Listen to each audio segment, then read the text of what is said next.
ओम शांति। 10 तारीख के बाबा के महावाक्य हैं। बाबा ने कहा है, मीठे बच्चे, उठते बैठते बुद्धि में ज्ञान उछलता रहे तो अपार खुशी में रहेंगे। प्रश्न है, तुम बच्चों को किसके संग से बहुत बहुत संभाल करनी है? बाबा ने कहा, जिनकी बुद्धि में बाप की याद नहीं ठहरती है, बुद्धि इधर उधर भटकती रहती है, उनके संग से तुम्हें संभाल करनी है। उनके अंग से अंग भी नहीं लगना चाहिए, क्योंकि याद में ना रहने से वायुमंडल को खराब करते हैं। दूसरा प्रश्न है, मनुष्यों को पश्चाताप कब होगा? बाबा कहते, जब उन्हें पता पड़ेगा कि इन्हें पढ़ाने वाला स्वयं भगवान है, तो उनका मुंह फीका पड़ जाएगा और पश्चाताप करेंगे कि हमने गफलत की, पढ़ाई नहीं पढ़ी। ओम शांति। अब रूहानी यात्रा को तो बच्चे अच्छी तरह से समझते हैं। कोई भी हठ योग की यात्रा होती नहीं। याद के लिए कोई भी तकलीफ़ की बात नहीं। बाप को याद करना, इसमें कोई तकलीफ़ नहीं। क्या ये क्लास है, इसलिए सिर्फ कायदे से बैठना होता है। तुम बाप के बच्चे बने हो, बच्चों की पालना हो रही है। कौन सी पालना? अविनाशी ज्ञान रत्नों का खजाना मिल रहा है। बाप को याद करने में कोई तकलीफ़ नहीं, सिर्फ माया बुद्धि का योग तोड़ देती है। बाकी बैठो भल कैसे भी, उनसे कोई याद का ताल्लुक़ नहीं है। बहुत बच्चे हठ योग से 3-4 घंटे बैठते हैं, सारी रात भी बैठ जाते हैं। आगे तुम्हारी तो थी भट्टी, वह बात और थी। वहाँ तुमको धंधा धोरी तो था नहीं, इसलिए ये सिखाया जाता था। अब बाबा कहते, तुम ग्रस्त व्यवहार में रहो, धंधा धोरी भी भल करो, कुछ भी काम काज करते बाबा को याद करना है। ऐसे भी नहीं कि अभी निरंतर तुम याद कर सकते हो, नहीं, इस अवस्था में टाइम लगता है। अभी निरंतर याद ठहर जाए तो फिर कर्मातीत अवस्था हो जाए। तो बाप समझाते, बच्चे ड्रामा के प्लान अनुसार अब बाकी थोड़ा समय है, सारा हिसाब भी बुद्धि में रहता है। कहते हैं, क्राइस्ट से 3000 वर्ष पहले भारत ही था, उनको स्वर्ग कहा जाता था। अभी उन्हों के 2000 वर्ष पूरे होते हैं, 5000 वर्ष का हिसाब हो जाता है।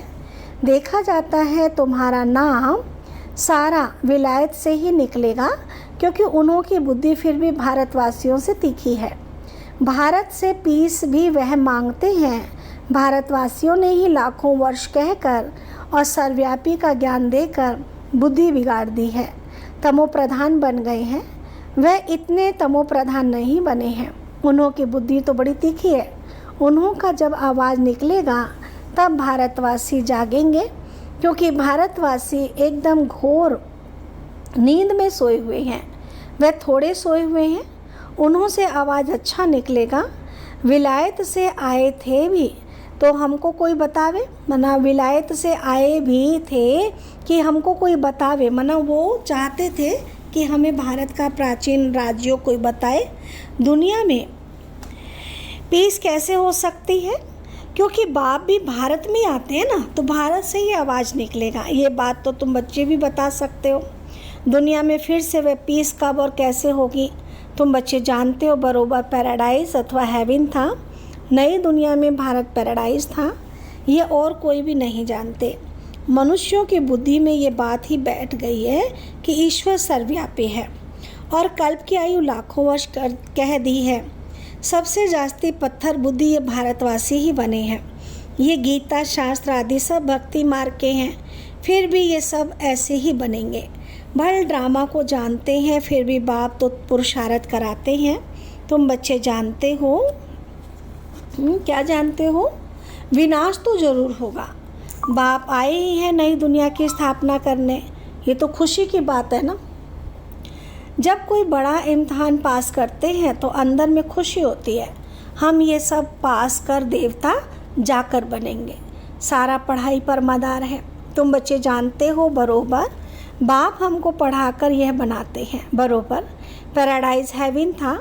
मनुष्य तो बेचारे बिल्कुल ही मूंझे हुए हैं। बेहद के बाप पास जो ज्ञान है वह तुम बच्चों को दे रहे हैं। बाप की तुम महिमा करते हो। बाबा नॉलेजफुल है, फिर ब्लिसफुल भी है, खजाना भी उनके पास फुल है। तुमको इतना साहूकार कौन बनाता है? यहाँ तुम क्यों आए हो? वर्षा पाने ना। अगर कोई की तंदुरुस्ती अच्छी है परंतु धन नहीं है तो धन बिगड़ क्या होगा। बैकुंठ में तो तुम्हारे पास धन रहता है। यहाँ जो जो साहूकार है उनको नशा रहता है, हमारे पास इतना धन है। ये कारखाने आदि हैं। शरीर छोड़ा खलास। तुम जानते हो हमको बाबा 21 जन्मों के लिए इतना खजाना देते हैं। बाप खुद भी खजाने का मालिक नहीं बनते हैं, तुम बच्चों को मालिक बनाते हैं। ये भी तुम जानते हो विश्व में शांति तो सिवाय गॉड फादर के कोई स्थापन कर ना सके सबसे फर्स्ट क्लास चित्र है ये त्रिमूर्ति और गोले का। इस चक्र में ही सारा ज्ञान भरा हुआ है। तुम्हारी ऐसी कोई वंडरफुल चीज़ होगी तब वह समझेंगे इसमें ज़रूर कोई ऐसा राज है। बच्चे कोई छोटे छोटे खिलौने बनाते हैं, बाबा को पसंद नहीं आते। बाबा तो कहते बड़े चित्र बनाओ जो दूर से कोई पढ़कर समझ सके। मनुष्य अटेंशन बड़ी चीज़ पर देंगे ना, इसमें क्लियर दिखाया हुआ है। उस तरफ कलयुग है, इस तरफ सतयुग है। बड़े बड़े चित्र होंगे तो मनुष्यों का अटेंशन खींचेगा। टूरिस्ट भी देखेंगे, समझेंगे भी अच्छी तरह से। ये भी जानते हैं क्राइस्ट से 3000 वर्ष पहले स्वर्ग था। बाहर तो ऐसे नहीं जानते हैं। 5000 वर्ष हिसाब 5000 वर्ष का हिसाब तुम क्लियर करके समझाते हो। इतना बड़ा बनाना चाहिए जो दूर से ही देख सके और अक्षर भी पढ़ सके। इससे समझे कि दुनिया की अंत तो बरोबर है। बॉम्ब्स तो तैयार होते रहते हैं, नेचुरल कैलमिटीज़ भी होंगी। तुम विनाश का नाम सुनते हो तो अंदर में खुशी बहुत होनी चाहिए, परंतु ज्ञान ही नहीं होगा तो खुश भी हो ना सके। तो बाप कहते हैं देह सहित सब कुछ छोड़ अपने को आत्मा समझो। अपनी आत्मा का योग मुझ बाप के साथ लगाओ। यह है मेहनत के बाद पावन बनकर ही पावन दुनिया में आना है। तुम समझते हो हम ही बादशाही लेते हैं फिर गवाते हैं, ये तो बहुत सहज है। तो उठते बैठते चलते अंदर में टपकना चाहिए। जैसे बाबा के पास ज्ञान है ना, बाप आए हैं पढ़ाकर देवता बनाने, तो इतनी अथाह खुशी बच्चों को रहनी चाहिए। अपने से पूछो इतनी अथाह खुशी है, बाप को इतना याद करते हैं। चक्र की भी सारी नॉलेज बुद्धि में है, तो इतनी खुशी रहनी चाहिए। बाप कहते हैं बच्चे मुझे याद करो और बिल्कुल खुशी में रहो। तुमको पढ़ाने वाला देखो कौन है। जब सबको मालूम पड़ेगा तो सबका मुंह फीका हो जाएगा, परंतु अभी उन्हों के समझाने में देरी है। अभी देवता धर्म के इतने मेंबर्स तो बने नहीं हैं, सारी राजा स्थापन हुई नहीं है। कितने ढेर मनुष्यों को बाप का पैगाम देना है। बेहद का बाप फिर से हमको स्वर्ग की बादशाही दे रहे हैं। तुम भी बाप को याद करो। बेहद का बाप तो जो बेहद का ही सुख देंगे ना, तो बच्चों के अंदर में अथाह ज्ञान की खुशी होनी चाहिए।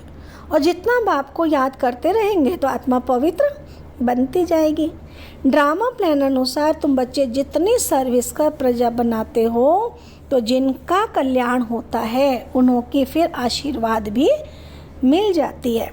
गरीबों की सर्विस करते हो, निमंत्रण देते रहो। ट्रेन में भी तुम बहुत सर्विस कर सकते हो।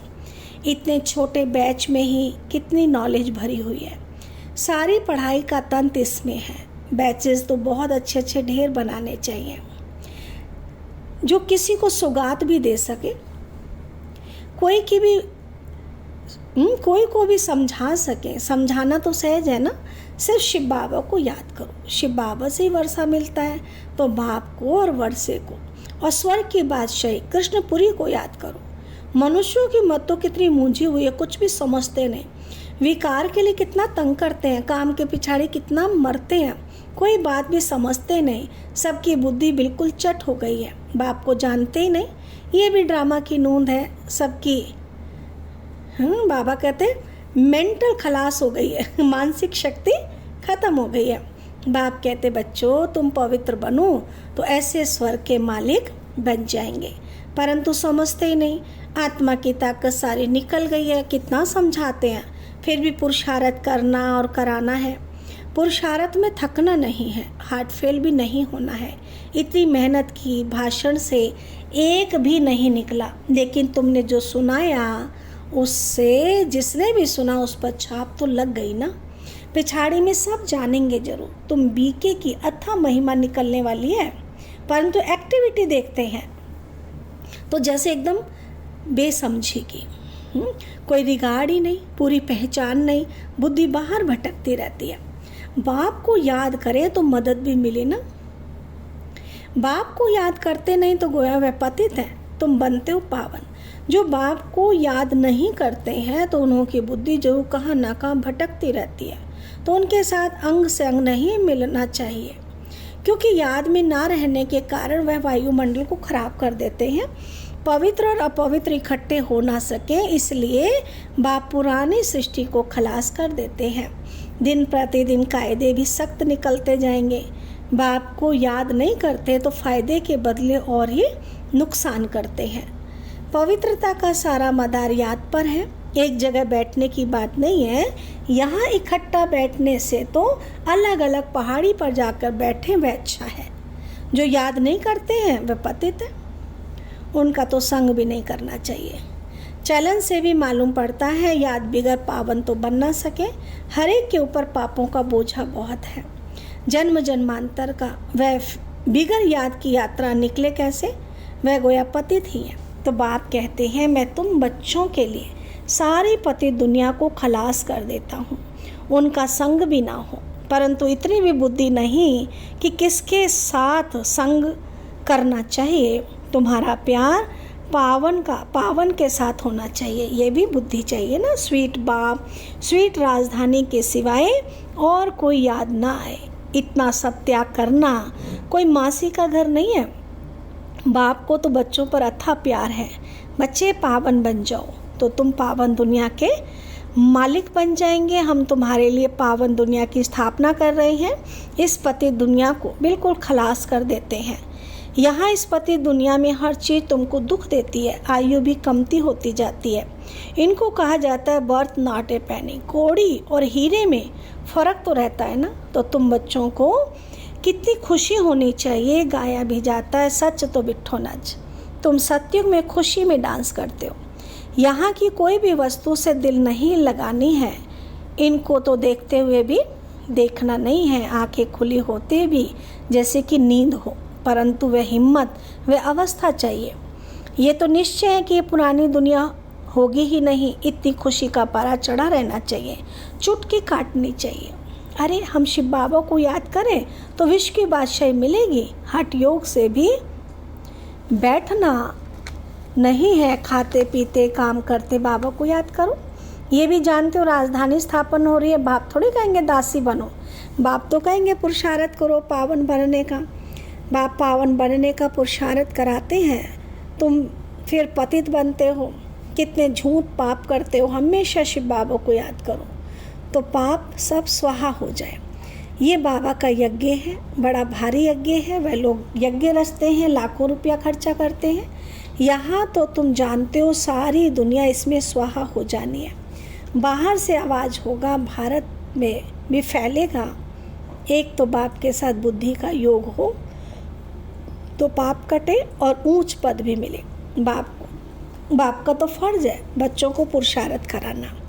लौकिक बाप तो बच्चों की सेवा करते हैं, सेवा लेते भी हैं।